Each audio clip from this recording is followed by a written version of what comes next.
एक जंगल में पक्षियों का समूह रहता था जिसका राजा वैनतेय था। वैनतेय अपना अधिकांश समय वासुदेव की भक्ति में व्यतीत करता था, अतः अपनी प्रजा की ओर ध्यान नहीं दे पाता था।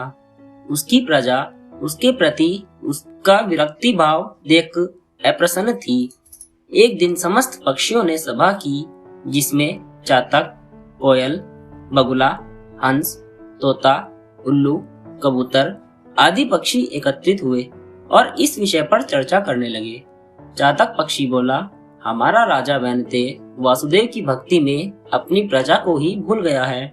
उसे हमारी कोई चिंता ही नहीं है।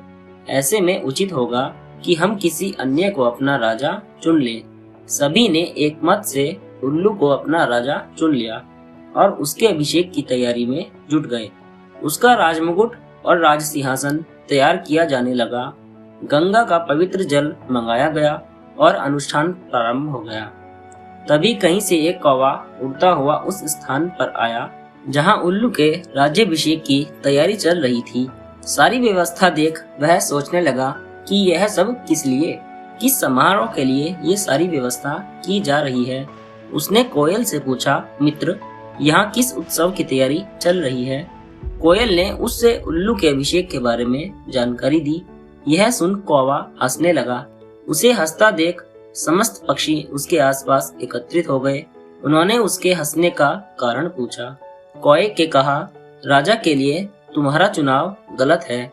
सभी जानते हैं कि कौवा एक चतुर और कूट राजनीतिज्ञ पक्षी है, इसलिए उसने उसे मंत्रणा करना उचित समझा।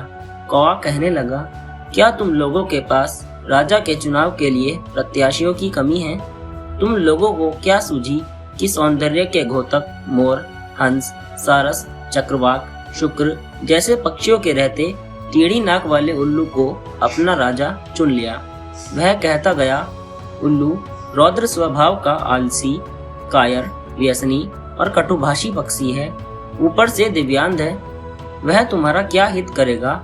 उससे तो तुम्हारा वर्तमान राजा वैनतेय भला है। उल्लू की अपेक्षा वह तुम्हारे लिए अधिक कल्याणकारी है। उसके रहते उल्लू को राजा बनाने का क्या तुक? राजा तो एक ही होता है। एक से अधिक राजा का होना प्रतिद्वंद्विता को जन्म देता है, जो विनाश की ओर ले जाता है। उल्लू जैसी योग्य राजा को बनाकर तुम परिजगत का सर्वनाश कर दोगे। सभी पक्षी कौवे की बात से प्रभावित हो गए। उल्लू के अभिषेक का विचार त्याग कर वे सब वहां से चले गए। जब उल्लू अपने अभिषेक के लिए पहुंचा तो वहां मात्र उसका मित्र क्रकालिका और कौवा था। अन्य किसी पक्षी को न देख उल्लू अचरज में पड़ गया। उसने अपने मित्र क्रकालिका से पूछा, क्या हुआ? सारे पक्षी कहाँ हैं? क्रकालिका ने उल्लू को बताया, मित्र, इस कौवे के कारण सबने तुम्हारे अभिषेक का विचार त्याग दिया है। उल्लू को कौवे पर बहुत क्रोध आया। वह उससे पूछने लगा, तुमने ऐसा क्यों किया दुष्ट कौवे? मेरा राजा बन जाने से तेरा क्या चला जाता? तुमने अकारण मुझसे बैर मोल लिया है। अब से तू सदा मेरा और मेरे वंश का बैरी रहेगा। कौवा कुछ ना कह पाया, चुपचाप बैठा रहा। उल्लू कुड़कुड़ाता हुआ वहां से चला गया। कौवा सोचने लगा कि व्यर्थ में ज्ञान देकर मुझे क्या हुआ। इन पक्षियों के मामले में हस्तक्षेप कर मैंने अकारण ही उल्लू से बैर ले लिया है। इस तरह मैंने अपनी स्वयं की हानि कर ली है। यह सोचता हुआ कौवा वहां से चला गया। तब से कौवों और उल्लू में स्वाभाविक बैर चला आता रहा है। सीख, दूसरों के मामले में हस्तक्षेप अकारण ही आपको समस्या में डाल सकता है। दोस्तों, कहानी पसंद आई हो तो कहानी को लाइक और चैनल को सब्सक्राइब जरूर करें। मिलते हैं किसी नए अध्याय।